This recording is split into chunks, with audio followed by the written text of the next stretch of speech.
Private హాస్పిటల్లో కూడా మీకు భోజనం పెట్టడం అనే సంస్కృతి ప్రస్తుతానికి భారతదేశంలో ఎక్కడా లేదు.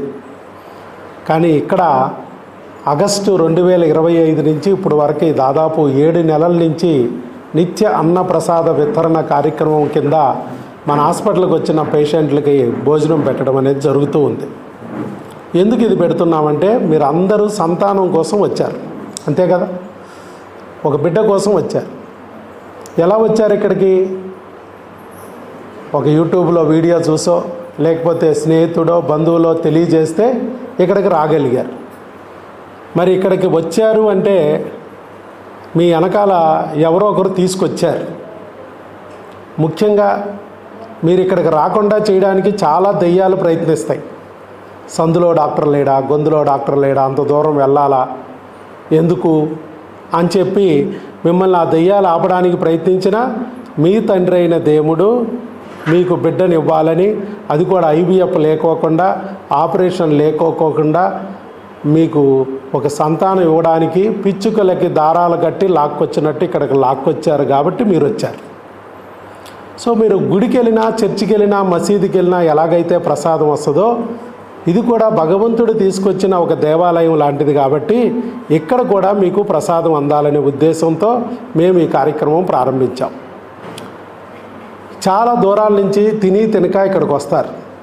ఇక్కడ టెస్టులని మరి మమ్మల్ని కలవడము, తర్వాత మీరు సరైన సలహా తీసుకుని ఇంటికి వెళ్ళడం, ఇదంతా కొంచెం టైం కన్జ్యూమింగ్ ప్రాసెస్. కానీ టైంకి ఆకలేస్తుంది. ఆకలి వచ్చినప్పుడు బయటికి వెళ్ళి భోంచేయాలంటే ఊరు కాని ఊరిలో దారి తప్పిపోతారు, లేదా దొరికిన బడ్డీల దగ్గర ఏదో ఒకటి తిని ఆరోగ్యం పాడు చేసుకుంటారనే ఉద్దేశంతో మన మేడం గారు ఒక అమ్మ మనసుతో ఆలోచించి మనమే భోజనం పెడితే బాగుంటుంది అని చెప్పి నాకు చెప్పడం, ఇది ఆగస్టు 2025 నుంచి 7 నెలల నుంచి నిత్య అన్నప్రసాద వితరణ కింద ఇక్కడ జరుగుతూ వస్తుంది. మీరు ఎక్కడన్నా డాక్టర్ గారి భార్య అలాంటి ఐడియాలు ఇవ్వడం చూసారా మీరు? నా మొగుడు అంత డబ్బులు వేస్ట్ చేస్తున్నాడు, ఏదో సచ్చినాడు అని తిట్టుకుంటారు మామూలుగా. కానీ ఈవిడ అలా కాదు, కరణేష్ మంత్రిలాగా ఒక అమ్మ మనసుతో ఆలోచించి వీళ్ళకి మనమే భోజనం పెడితే వాళ్ళకి ఇబ్బంది లేకుండా ఉంటుందని ఆలోచించబట్టి ఇక్కడ మనం ఈ కార్యక్రమం జరుగుతుంది. ఈ ప్రసాదం అనేది ఎందుకు అవసరం అంటే ఆహారం అనేది మనం సంతానం పొందడానికి మూలాధారం. వీర్య వృద్ధికి కానీ ధాతు పుష్టికి కానీ మీరు అండాల క్వాలిటీకి కానీ ఆహారమే ప్రధానం.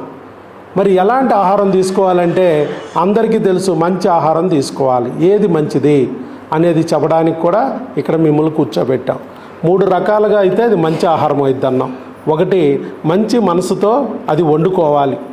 ఇది నా బిడ్డ కింద మారబోతుంది, vitamins, minerals, nutrients, trace elements కింద విడిపోయి చక్కగా బిడ్డ కింద ఫామ్ అయ్యి పండంటి బిడ్డని నా చేతిలో పెట్టబోతుంది ఆహారం అనుకుంటూ మీరు వండాలి. అలాగే తీసుకునేటప్పుడు కూడా, ఆహారం స్వీకరించేటప్పుడు కూడా టీవీలు, ఫోన్లు ఇవన్నీ చూడటం కాకోకుండా ఆహారం తీసుకునేటప్పుడు అది మీరు వెంకటేశ్వర స్వామిని పూజిస్తే వెంకన్న ప్రసాదం కింద, యేసు ప్రభుని నమ్ముకుంటే యేసయ్య ప్రసాదం కింద, అల్లాని నమ్మితే అల్లా ప్రసాదం కింద భావించి స్వీకరించాలి. అలాగే మంచి చేతుల మీదుగా అందుకోవాలి. మీరు ఎవరు పెడితే వాళ్ళు పెట్టిన ఆహారం మీరు తినకూడదు. మీ శత్రువులు కానీ మీ మంచిని కోరని వ్యక్తుల చేతుల మీదుగా మీరు ఏది తీసుకున్నా అది విషంతో సమానం. మరి ఎలాంటి వ్యక్తుల ద్వారా తీసుకోవాలి? దేవుళ్ళు లాంటి వ్యక్తుల ద్వారా మీరు ఆహారం తీసుకోవాలి. మీరింట్లో పులిహార తింటే ఒట్టి పులిహారే అయింది, అదే గుడిలో పూజారి గారి చేతుల మీదుగా తీసుకుంటే ప్రసాదం అయింది. మీరు ద్రాక్షరసం రోడ్డు మీద తాగితే ఒట్టి జ్యూస్ అవుద్ది, అదే పాస్టర్ గారి చేతుల మీదుగా తీసుకుంటే బ్రెడ్, ద్రాక్షరసం ప్రసాదం అవుద్ది. అలాగే ముస్లింలు కూడా హలాల్ చేసే తీసుకుంటారు ఆహారాన్ని. కాబట్టి ప్రతి మతంలోనూ ఇది ఉంది. మంచి మనసుతో వండుకోవాలి, మంచి మనసుతో భగవంతుడి ప్రసాదంగా స్వీకరించాలి, మంచి చేతి మీదుగా ఆహారం అందేటట్టు చూసుకోవాలి. అప్పుడే మీకు మంచి బిడ్డ పుడుతుంది. మరి మంచి చేతులనా మావి? ఇవాళ మీకు ఈ ఆహారం అందించడానికి మేము ముందుకు వచ్చాం, మేము ఇస్తున్నాం. మా చేతుల మీదుగా మీకు ఈ ఆహారం అందుద్ది ప్రసాదంలాగా. ఇది మరి మా చేతులు మంచివేనా?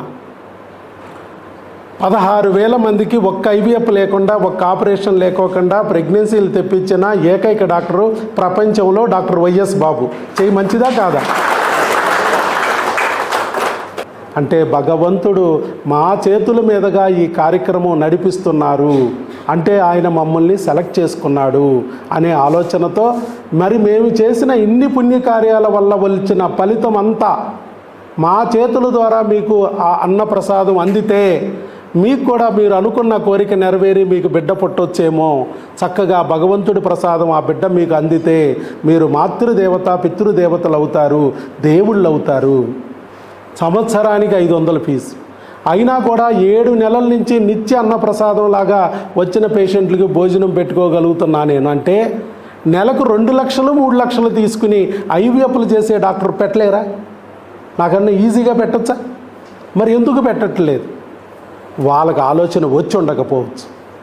నాకంటే నా భార్య నాకు ఒక ఆలోచన ఇచ్చింది, మరి వాళ్ళకి ఈవిడ ద్వారా భగవంతుడు నాకు తెలియజేసి నా ద్వారా ఈ కార్యక్రమం నిర్వహిస్తున్నప్పుడు ఈ వీడియో ద్వారా భగవంతుడు వాళ్ళకు కూడా మంచి మనసున్న డాక్టర్లకు కూడా చూపించి వాళ్ళ చేత కూడా వాళ్ళ దగ్గరికి వచ్చిన పేషెంట్లకి భోజనం పెట్టుకునేటట్టు చేస్తే ఈ రాష్ట్రంలోనూ ఈ దేశంలోనూ కూడా ఒక కొత్త పద్ధతికి శ్రీకారం చుట్టినట్టయింది.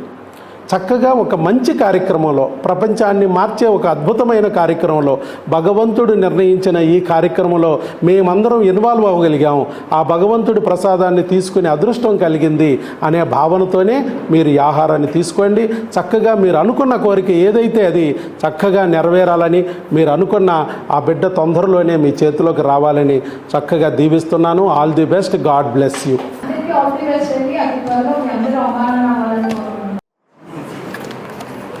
God bless you. God bless you.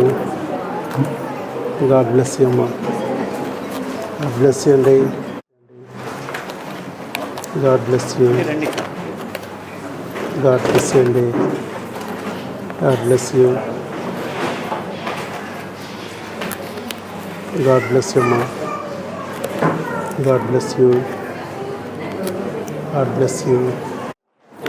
God bless you, Ma. God bless you. God bless you. God bless you. God bless you. God bless you. God bless you. God bless you. God bless you. God bless you. God bless you, Talli. God bless you. God bless you. God bless you, Ma. God bless you. God bless you, Ma. God bless you. God bless you.